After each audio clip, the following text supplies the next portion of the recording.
स्वामी जी देखिए, लंबे वक्त तक जब लोग ईयरबड्स लगाते हैं तो उसकी वजह से कान में पसीना आने लगता है, फिर नमी और गंदगी जमा होती है कान में उसकी वजह से। अब इससे ईचिंग, दर्द, सूजन, फंगल इन्फेक्शन, इन सारी चीज़ों का खतरा होता है। और बात आगे बढ़ गई अगर, तो ओटिटिस एक्सटर्ना यानी कान के बाहरी हिस्से में इन्फेक्शन भी हो जाता है बहुत से लोगों के।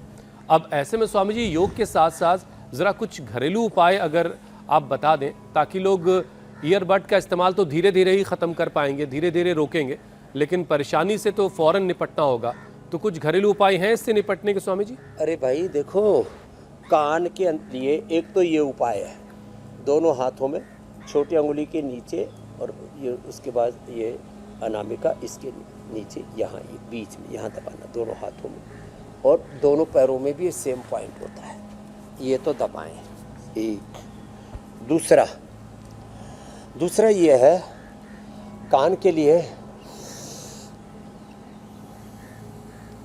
ये ज़्यादा नहीं करना, बस 2 बार ही करना। जिनके कान बहते हो वो नहीं करना कान बहते हो तो ईयर ग्रिड ले लेना और ईयर ग्रिड ड्रॉप भी डाल लेना, तो बहने भी बंद हो जाएंगे। 2 से 4 महीने लग जाते हैं अपने आप लोगों के कान, बचपन से जिनके बहते थे कान, और उसमें सड़ांध, मवाद, पस पैदा हो जाता है, वो सब का सब उससे धुल जाता है।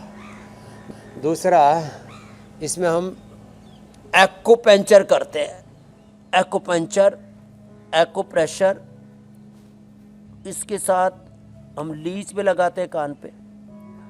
और घरेलू उपायों में तो सुदर्शन का रस थोड़ा सा गुनगुना करके, और कोई भी तेल या कोई भी घी, कोई भी पानी नुकसान कर सकता है, इसलिए हमने बहुत ही साइंटिफिकली डिजाइन किया है कानों के लिए। ये जो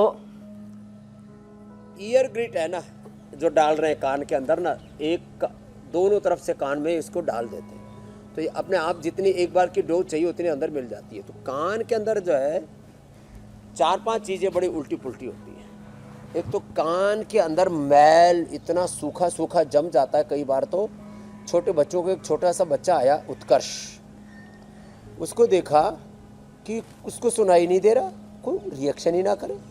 अब माँ बाप परेशान, भाई इसके कान में क्या हो गया? तो पता लगा कान के अंदर जो अंदर गट्ठड़ हो गया, उसका वैक्स जम गया, मोम सा जम गया, कान के अंदर मैल सा जम गया। अब इसलिए पहले आँख, नाक, कान में तेल डाला करते थे, घी डाला करते थे।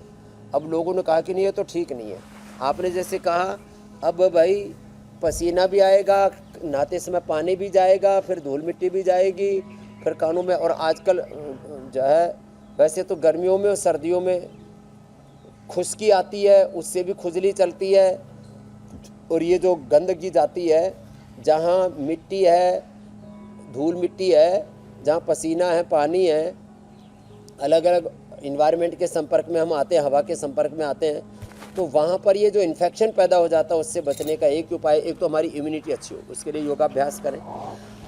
दूसरा जो है, आज हम आई ग्रिड, ईयर ग्रिड के बारे में बार बार इसलिए बता रहे हैं, कानों के लिए ईयर ग्रिड और आँख के लिए आई ग्रिड, उनकी इम्यूनिटी को अच्छा करना बहुत ज़रूरी है। फिर किसी को अंदर इतना इन्फेक्शन होता है, अंदर की हड्डी तक गल जाती है। एक भाई आया मेरे पास आज से 4-5 साल पहले, उसके अंदर की हड्डी तक गल गई थी। अब उसने ये ईयर ग्रिड का भी प्रयोग किया और अनुलोम विलोम लगातार किया, उसने 2-2 घंटा, अंदर की गली हुई हड्डी, सड़ी हुई हड्डी तक ठीक हो जाती है। तो चाहे वैक्स अंदर जमा हो गया हो, चाहे अंदर की हड्डी सड़ गई हो, और कान के पर्दे के अंदर छेद हो, वो भी ईयर ग्रिड वटी और ईयर ग्रिड ड्रॉप जो बार बार हम दिखा रहे हैं, ये ईयर ग्रिड ड्रॉप, और फिर स्वामी जी एक साफ हो जाता है। ये ग्लिसरीन में बनाया हुआ जड़ी बूटियों का एक्सट्रैक्ट है। तो ये स्वामी जी कान में खराबी का एक बड़ा कारण और है, कान की समस्या किसी को नहीं रहेगी, और ये कारण ऐसा है कि हम सब इसको नज़रअंदाज कर रहे हैं, और हम सब खुद ही अपने हाथों से अपने कानों को पंचर कर रहे हैं। और इसमें जो रोल है स्वामी जी, जो कान साफ करने वाला ईयरबड आजकल घर घर में मौजूद है, इसका जीता जागता खुद मैं उदाहरण हूँ कि किसी ज़माने में मुझे कान साफ करने की बड़ी बीमारी सी हो गई थी, और जब मैं डॉक्टर पास पहुँचा तो उन्होंने कहा कि भाई आपको साफ़ सफाई का बड़ा शौक़ है। मैंने कहा क्या हुआ डॉक्टर साहब? तो उन्होंने कहा कि आपका कान इतना साफ है कि कुछ वक्त में कान ही साफ हो जाएगा, मतलब आप सुनने लायक नहीं बचेंगे।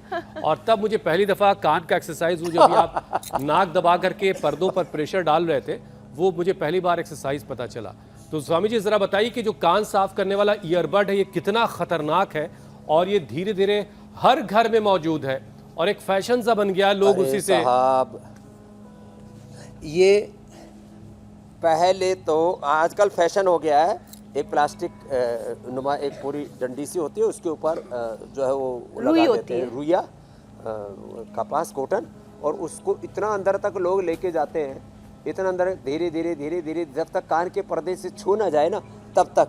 पहले किससे लोग माचिस की तिल्ली से, माचिस की तिल्ली, कुछ तो सीधा तिल्ली से ही साफ करते थे, तिल्ली में कौन जो है रुइया रुइया लगाए, कुछ तो गाड़ी की चाबी से और किसी कोई तो ऐसे ही कोई डंठल सा लेकर के लक्कड़ सा, लोहा लक्कड़ लेकर के उसको ऐसे कान में घुमाते थे। कोई पिन और से भी करता था स्वामी जी। कुछ तो छोटी अंगुली का नाखून इसी के लिए बढ़ा के रखते हैं, उसको कान में ठुसा देते अंदर कि अंदर से मैल निकालेंगे। पहले कान में का मैल निकालने वाले लोग आते थे, कान का मैल निकालने वाले, कनमैलिए। वो जो है वो कोई लोहे का यंत्र सा बना करके और उससे कान का मैल निकालते थे। तो ये सब कारनामे स्वामी जी आज भी पुरानी दिल्ली में आप चले जाइए तो आपको मिल जाएंगे आजकल घूमते हुए। बाजार में एक केमिकल भी आता है, सिंथेटिक दवाई भी आती है तो कान में ये सिंथेटिक दवाई डालते हैं, उससे झाग सा निकलता है।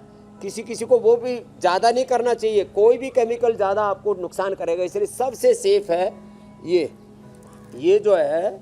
इसलिए आज इधर लाओ भाई, ये कान वाली तुमने तो बहुत डाल दी इनके कान में, इधर लेकर के आओ।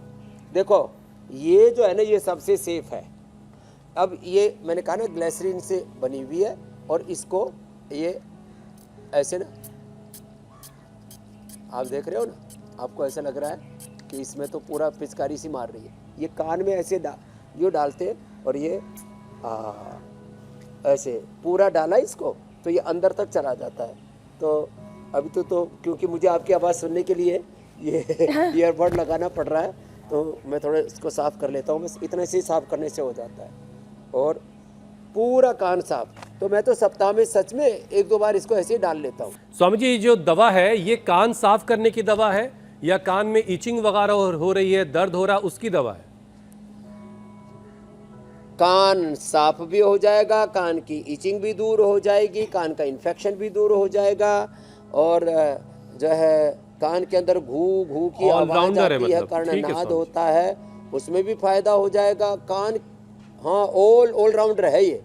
और ज़्यादा खुजली होती है तो थोड़ा एलोवेरा लगा करके और थोड़ा कॉटन से साफ कर लिया करें, उससे खुजली दूर हो जाती है, ड्राइनेस दूर हो जाती है। जी मेरी बहन कुछ कह रही थी। मैं ये कह रही थी स्वामी जी, WHO के मुताबिक 12 से 35 साल की उम्र के करीब 1 बिलियन यानी कि 100 करोड़ युवा सुनने की क्षमता घटने के जोखिम में है। बहुत से लोग 85 डेसिबल्स के ऊपर वॉल्यूम पर म्यूजिक सुनते हैं। तेज आवाज से कान की नसें कमजोर होती है और टिनिटस होता है। मैं दूसरों की ही बात क्यों करूं, हम लोग भी कान में ईयरपीस लगा के फिर एंकरिंग करते हैं, और क्योंकि हम जानते हैं कि सब लोगों से कनेक्ट रहना है। कई लोग केवल 2 पर सुन लेते हैं, कई लोग 2.5 पर सुनते हैं, कई लोग पूरी वॉल्यूम खोलते हैं तब जाकर उन्हें बात सुनाई देती है।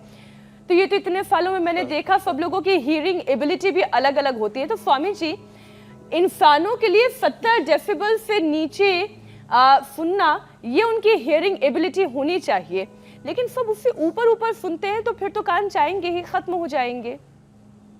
ये एकदम ठीक कहा आपने। ध्वनि प्रदूषण के प्रति जागरूकता कम है। लोग टीवी का वॉल्यूम बहुत ज़ोर से खोल के रखते हैं। जैसे आपने कहा कि जो भी अलग अलग प्रकार की डिवाइस हम यूज़ करते हैं, एंकरिंग के समय अलग, टेलीफोन सुनने के लिए अलग, अलग अलग प्रसंगों में, कई बार ट्रांसलेशन के लिए भी, कई बार जो है हम देखते हैं हेलीकॉप्टर में आदमी उड़ते हैं। तो ये जो आपने कहा कि हमारी कानों की संवेदनशीलता घट रही है, और कुछ लोग तो बहुत ज़्यादा हाई साउंड सुनने के आदी से हो गए। इससे तो हमें बचने की ज़रूरत है। तो और ध्वनि प्रदूषण के और भी बहुत से कारण हैं। हमारे यहाँ पर रोड के ऊपर भी इतने हॉर्न लोग बजाते हैं। विदेशों में तो कोई हॉर्न बजाते तो उसको एक तरह से क्राइम सा मानते हैं, अपराध सा मानते हैं। तो जो है, और सड़क के किनारे कम से कम लोग रहते हैं। सड़क के किनारे की प्रॉपर्टी सस्ती होती है रेसिडेंशियल में, कॉमर्शियल तो थोड़ी महंगी होती है। रेसिडेंशियल में सड़क से थोड़ा जितना दूर होंगे, कम से कम आधा 1 किलोमीटर, उतना ज़्यादा प्रॉपर्टी महंगी होगी। हमारे यहाँ पर तो सड़क के किनारे मकान भी बना लेते हैं, उसके नीचे दुकान भी बना लेते हैं, उसमें शॉपिंग मॉल भी खोल लेते हैं, उसी के ऊपर छत के ऊपर रेस्टोरेंट भी खोल लेते हैं, सारे काम उसी घर में करते हैं। तो ये जो चीज़ें सड़क के किनारे, विदेशों में सड़क के किनारे आपने देखा होगा मोटी मोटी दीवारें लगाते हैं जिससे कि उनकी साउंड ना आए। तो ये हमें करना पड़ेगा, थोड़ा ध्वनि के प्रति सजगता, जागरूकता, और हमारी संवेदनशीलता, हमारी आँखों की संवेदनशीलता, हमारे कानों की, हमारे नाक की संवेदनशीलता और उनकी सहन शक्ति और उनका अंदर का उनका सामर्थ्य, उनकी इम्यूनिटी हमें बढ़ानी पड़ेगी।